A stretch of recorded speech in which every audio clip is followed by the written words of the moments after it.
Hello everyone, it is Joe here from Omnipoke, the channel that brings you guys everything Pokemon.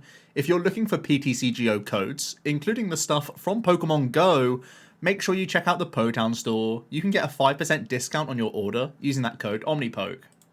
For today's video, we're going to be putting Arceus Flying Pikachu in the spotlight for the World Championships 2022. This is the archetype that won the NAIC, so is certainly one on many people's radars. Let's have a look at the general strategy, and that is that Arceus V-Star is a very strong card in its own right and can power up two potential V-Max Pokemon here. Let's not forget that, of course, Trinity Nova can power up other Arceus in instances where you feel it's worthwhile, but you can also boast a couple really strong type coverages here.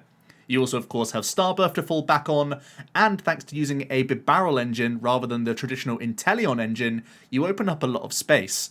This gives you 8 Ball Search cards to get a turn 1 Arceus, and you typically play a slightly higher count of energy as well in these builds, so you naturally have better turn 1s in most cases than the Inteleon engine, because you just have more outs to get your Arceus and energy drop, and you even have Crobat as a fallback option to draw in the opening stages to see more cards to just get those combinations rolling.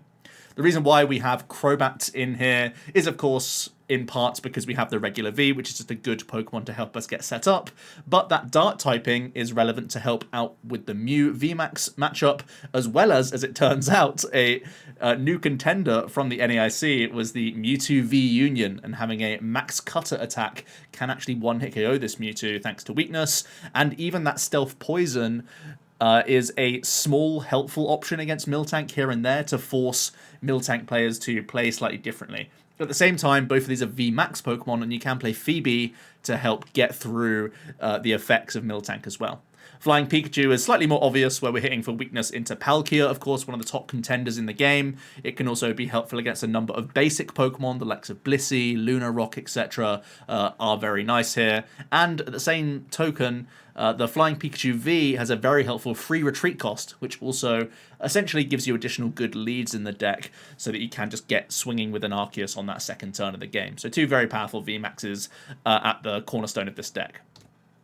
Onto the matchup spread then. It's a pretty interesting one for this deck, and it's one that's actually kind of close to my heart. I've put a lot of testing into this for Worlds, and it's a surprisingly weak matchup spread in my eyes. One of the best boasts it has is that it does have a pretty favoured Palkia Inteleon at the top, also good into some of these basic decks like Regigigas and Luna Rock. This is all thanks to the Flying Pikachu part of the deck, which is great at denying the basics and forces them to have weird combo turns where they play Rope and Boss and have a ton of high damage output all in one go, and it's not necessarily the easiest for these decks to string these combos together, especially because you're playing lots of Marnies and trying to disrupt the opponent the entire game, and the Palkia Inteleon is due to that weakness that we can boast very nicely with that Pikachu. Also looking pretty favourable is Ice Rider. Again, surprising. Whenever I see Arceus being favoured into Ice Rider, I kind of question it, as we know the damage output is very strong for the Ice Rider, but of course you can still stay out of range fairly well with the Flying Pikachu when need be. Ice Rider is often combined with the Palkia, which can also become easy prizes for the Flying Peak, and again, I just think this is testament to how much more consistent Arceus decks are to Ice Rider ones in general. Also seem pretty good into the Inteleon toolbox, where for the majority of the time they use a ton of basic attackers as well. So you pretty much, again, block them with the balloons here. And you're also pretty reasonable into the tempo variant of Palkia, interestingly, potentially less so than the Intel build, just because I think this one gets on the board faster and has better turn 1s overall. For even matchups, you're okay into Mew Genesect. You play a relatively high counter path, and you have a splash of darkness in the deck with the 1/1 Crobat. So certainly one that you have some answers for, but not necessarily set in stone, especially when you have a board full of multiple 2-prize targets for them to sort of tackle and uptrade into. And also even against the Zoroark toolbox deck, you can keep a relatively low sort of bench size, so you're not falling prey to the likes of Flapple. Some fighting type coverage mons don't even get online too quickly, so the likes of Wormadam or Cleavor aren't necessarily that aggressive into you, and you can just be trying to swing with your VMAXs as well at the same time, and you can try and use your Sharing Care to deny some prizes here and there. For unfavourables, it looks like you're the Arceus that doesn't want to face mirror matches, because you're unfavoured into Arcdura and Arc Inteleon, and very unfavoured into the Gyarados Arceus. So That's definitely something that you'll want to adjust and adapt to, because these are some pretty scary matchups to have unfavorable. Knowing that Palkia is going to be very popular is a good thing for you, but knowing that Arceus is also going to be popular is quite off-putting for someone wanting to play a deck at Worlds, because it seems like Arc Intel especially had a very good NAIC, and despite this deck winning the tournament, more people were surprised by Arc Intel's showing and how powerful it ended up being. And it seems to be one of the front runners in the game right now. So rectifying this is going to be important. Of course, the Inteleon engine just has better access to Sharon's Care and Boss, and can make combinations happen much more likely than a Bibarel engine, which is just trying to draw cards, and sometimes you just don't hit the Sharons at the right times. The Arc Dura is obviously got a lot of healing involved, which is not great for a naturally low damage output deck. And the Arc Gyarados, surprisingly, even though you can hit for weakness on the Gyarados, if you don't play Choice Belt, you actually can't one-hit KO them, and you fall prey to them using Memory Capsule and getting a big uptrade onto your VMAXs at times, or even into your Arceus themselves. So it's actually one that is a little bit awkward here. Even though you don't care about the Jolteon disruption, the Capsule onto the Gyarados is actually a bit of a headache for you, I would say. Also, a little bit unfavorable is the Bliss Tank. Again, your damage output isn't all that appealing. You do have the Flying Pikachu, but the Blissey can actually grow large enough if it's, using Tornadus and Boss's orders to get around the Pikachu for long enough. It actually gets into a big enough size where it can try and make some combinations happen with Tornadus Boss on the same turn and get one-hit KOs, so definitely a fear factor there. The Dialga seems to be a little bit unfavorable. Not too sure in particular why, other than the fact that you may not have great access to Sharon as and when you need it. And also slightly unfavorable is the Rapid Strike Malamar, as we really don't have many answers to this deck apart from just a ton of Marnies and Roxannes here and there. Surprisingly for me, an unfavorable, or a very unfavorable I should say, is the Mewtwo v Union Miltank. I said at the start that the Crobat is a great answer potentially to deny the Mewtwo coming into play, and thanks to having Palpad and Phoebe in the list, if you're just net decking the first place 60 from NAIC, you should have an answer for a couple Miltanks. The issue becomes that third Miltank, and if your opponent is able to establish that, you pretty much are brick-walled, so that's something that you may want to rectify. Also, of course, you have an energy split, and sometimes you get Crushing Hammered out of enough attacks with the Crobat in the first place, and then it's unusable, and the Mewtwo can still come in and be a very dangerous target. So I can see why it's not necessarily the easiest matchup when you only have answers to 2 Miltank maximum, but I would expect this to be a slightly higher percentage than what I've seen on online tournaments. Also seeming pretty weak as Stonejourner. Again, your damage output is pretty shoddy, and Urshifu and Teleon naturally not too easy for you when we don't play any bench disruption protection, I would say, in the majority of builds of this deck, and you are getting hit for weakness, and they can also spread on the likes of the Bibarel. The Pikachu does have a sneaky resistance, but even then, you're falling prey to their Cheryl plays and whatnot, and the Urshifu should just have a field day against you overall. Onto a Skeleton 60 then, and I really did love Azur's list from the NAIC. It, of course, won the tournament, so that's always a good sign of how strong of a record it was able to boast. But we've stripped away just 8 cards here from the overall shell that we saw, keeping things very simple with a thick Arceus line. Having both of those 2 cornerstones of Lightning and Darkness type coverage, I believe, is still very relevant in the game. Having that Bibarel to help you out throughout, and also having a ball searchable Pumpkaboo as your stadium bounce to path in mirror match situations and whenever else you come up against the path of the peak, so you can still get your Starburst rolling. And then you just have a ton of Marnies. I think Marnie and Path is, again, kind of like the backbone of this deck in the majority of situations, where against a lot of Inteleon engines where they like to sort of make combos happen here and there, you're constantly disrupting that and keeping the opponent on their toes. At any moment, you can just put them onto a bad hand and you will start stealing tempo away from them throughout the game. And yeah, outside of that, a couple sort of tech supporters in the Roxanne and Raihan. Raihan, of course, being a great way to bounce back and attack all in one turn. It can be useful with the Flying Pikachu as well as the Arceus, because they both use double turbo very well. And then you have a split of your energy here, 6 being sort of the lowest end, I would say. Onto the tech options then. We will start with the Phoebe pad. Like I said, very unfavorable right now is Mewtwo, so you may want to try and have a better answer than Palpad Phoebe, but this was what was used in the NAIC 60, and it is at least a way to get through a couple Miltank, so it's worth relying on if you just want to stick with the attackers that we currently have in the list. And also Sharon's Care. I was pretty close to putting this as like a core card in the list, but it's obviously less searchable when you're not playing the Inteleon engine. So having like a couple in the 60 with Bibarel does give you some reliability of getting it throughout the game, but it's not necessarily as reliable to time it when you really want to, and sometimes you may be even like paying retreat and hoping your opponent doesn't boss you for a turn, and then eventually you find the Sharon's Care and get some healing. It's still obviously a very strong card, and you can try and combine it with Power Pad to get extra uses here. From the skeleton list as well, with only 2 bosses orders, I would expect Power Pad to come into the 60, unless you bumped up that number to the 3rd boss as well. So I think a combination of these cards is definitely reasonable, just for some extra recovery throughout the game. Then we have some kind of consistency and other like just generally helpful cards. Capture Energy, good in a decent amount of Arceus builds. Obviously not super helpful with the Flying Peak, but if you're using Trinity Nova to power it up and just put a couple energy on, it's not the worst thing to find the capture here and there. And it gives you extra access to Bidoof, which is also a really nice thing, I would say.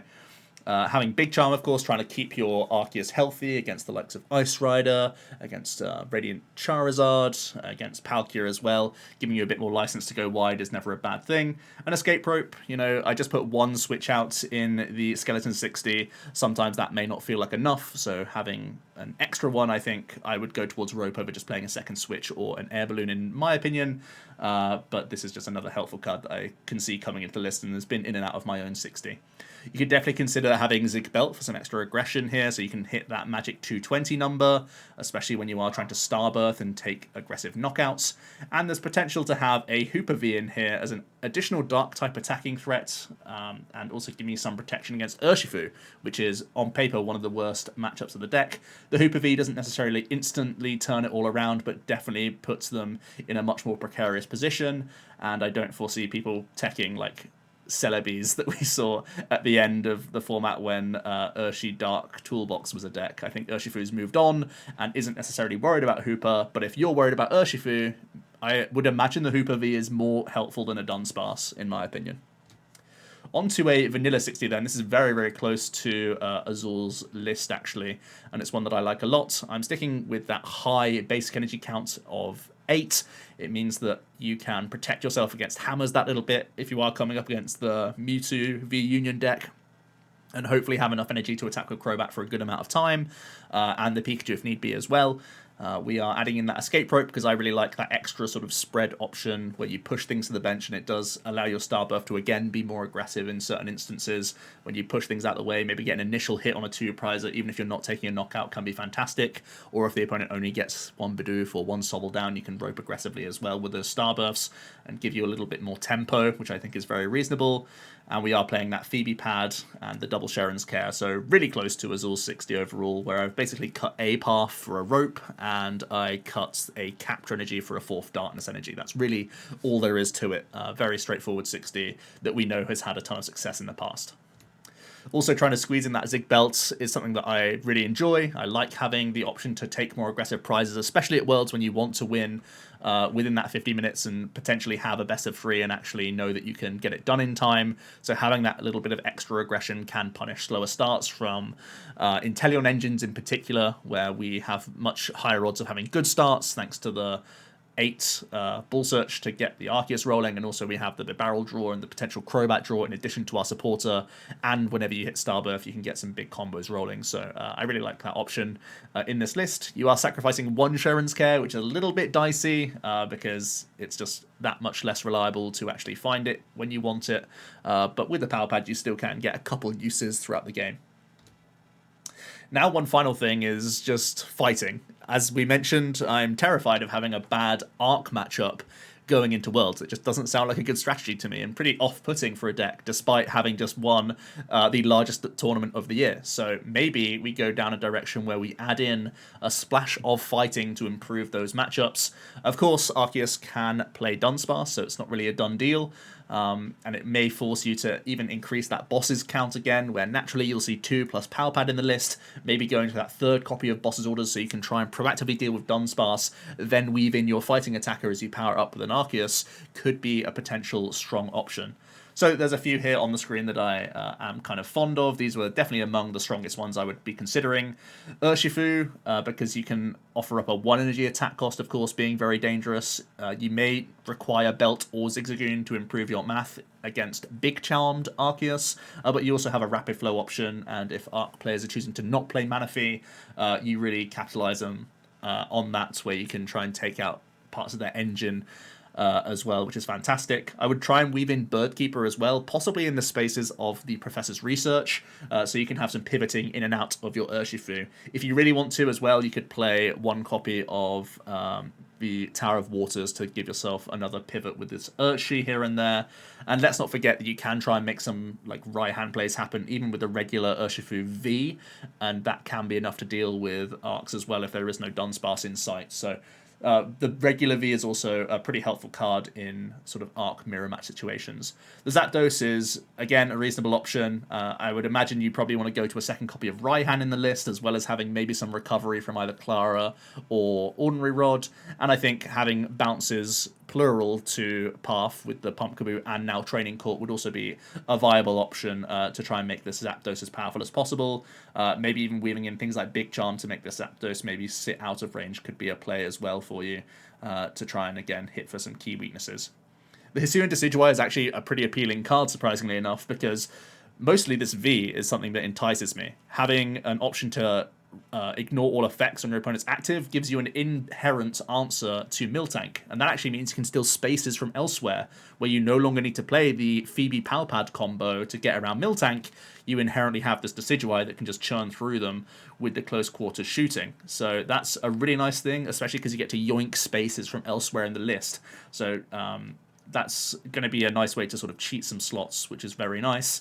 The Hisuian Decidueye really does rely on the opponent not playing good old Dunce, but if you do, you can get some easy one-hit KOs, either just naturally, even without discarding any energy, if you just have all basic energy attached, or just by discarding 1 basic energy from the hand if you are using double turbo. So definitely helpful there, of course, if they're playing the Big Charm. So again, I would try and weave in a Training Court over one of those Path of the Peak. And finally, Lucario V-Star. Aura Star being a potential option to get around even Dunsparce, so you can get big one-hit KOs if the opponent has gone wide with their energy, and having Fighting Knuckle may also entice you to adding in more damage modifiers again to try and reach on some certain targets. I think of all these, I'm the biggest fan of the Decidueye and the Urshifu. These are the 2 that I've played around with the most, and is definitely something on my radar. So let's have a quick look at a sample 60. I'm calling it the theme deck Arceus because it starts to look like it when you have 3 different colours of energy and 3 different sort of backup attackers here. Funnily enough, even though it looks kind of memey, because we get to yoink those spaces from the Phoebe pad, you actually don't lose out on much consistency. We're playing the same supporters, adding in that 3rd boss's orders so we can aggressively try and tackle some Dunsparce and try and weave the Decidueye in here. We are playing Hisuian heavy to try and allow these lower counts be much more realistic. I've eaten into the Flying Peak count just by 1, but the Hisuian Heavy should try and block that as well and make it pretty reasonable. The only real sacrifices you make is that you go down to 2 Path and offer up Training Court, potentially for like Palkias, which is not necessarily something you really want to do. I am still adding in that Rope as well, though, so if you want to bump up any of these counts, you certainly can cut the Heavy, cut the Rope, and go to like a 2-2 line of whichever you think is most valuable. But yeah, it's actually less memey than it looks to fit all this stuff in, simply because Hisuian Deci V is a Miltank answer inherently. Basically just has upside in comparison to Phoebe Palpad, because it means now you don't fold to the 3rd Miltank, and you don't have to worry too much about prizing, because you have the Hisuian Heavy coverage, and it has major upside in a mirror match, whereas Phoebe Pad, well, maybe not Palpad, but at least the Phoebe is completely dead in that sort of matchup, so it could be pretty cool there.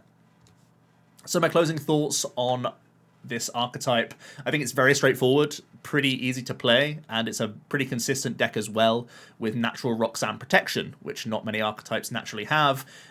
We see so much Inteleon engine being played these days that having this Bibarel just chilling on the board gives you amazing value into those later stages, and it's just a nice peace of mind thing to have that you're a little bit more in control of your destiny with that late game, where you can still draw towards those final energy attachments, those final evolution pieces, or that final boss's orders, which we very often need to close out games.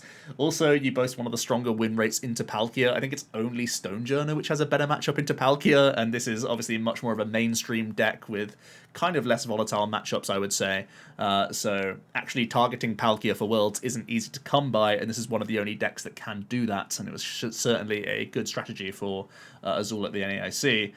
A few things that kind of put me off the deck. Being unfavored in Arc Mirror is risky, to say the least. I think some of the fighting techs that I talked about could be worth experimenting with, and then it comes down to how many people are adding Dunsparce, how many people are playing that Manaphy if you're playing the Urshifu side of things, or are there any other better targets you can go for in an Arceus Mirror? I've also experimented with things like Crushing Hammers, for example, and Fan of Waves, instead of playing some of these tech Pokemon, just so I can try and remove energy in an Arc Mirror and get an advantage in that regard.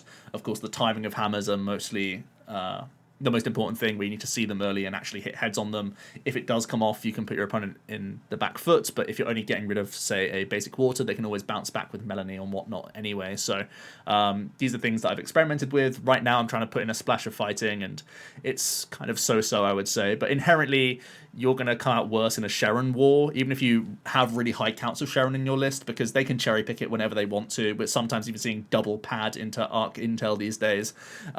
So you know you're going to get out Sharoned regardless, and Bibarel doesn't guarantee that you hit one every single turn. So I think you have to navigate it a different way than just having more Sharons than the opponent in exactly the Arc Mirror here.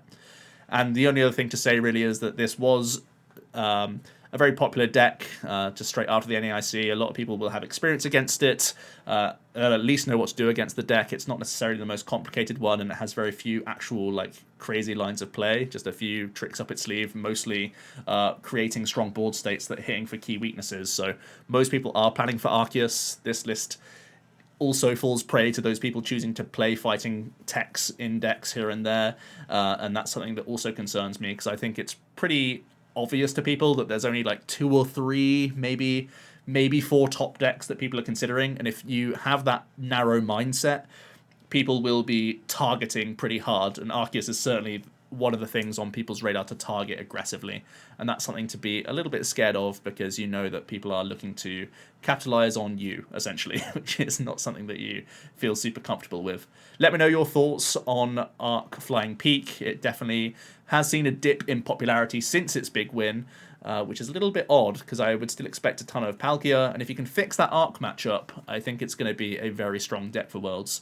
I'll hear it all down below. Thanks so much for watching, and I'll see you in another video tomorrow. Cheers.